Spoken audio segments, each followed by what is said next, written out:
একটা মজার ব্যাপার দেখবেন, বর্ষাকাল নাই, বৃষ্টি নাই, বন্যা নাই, কিচ্ছু নাই, কিন্তু ঘুম থেকে উঠে কি দেখলাম, বেড থেকে নিচে তাকাইয়ে দেখে আমার চেহারা চকচক করতেছে, চেহারা দেখা যাইতেছে।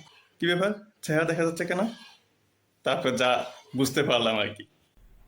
এই দেখেন, এই হচ্ছে মজার বিষয়।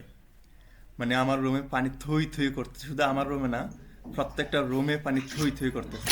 এই দেখেন, দেখাচ্ছি সবাইকে, একটু সবুর ধরেন। দেখছেন বারান্দার কি অবস্থা, করিডোরের কি অবস্থা? এই রুমের এই অবস্থা কেন? সামনের রুমের এই রুমে পানি তো কম কেন? নিশ্চয়ই বিরোধী দলের চক্রান্ত। এই যে দেখেন কত পানি, এভাবে বোঝা যায় না, ঢেউ খেললে একটু বোঝা যায়। এই যে দেখেন, এই ঢেউ খেললে বোঝা যায় যে পানি কেমন।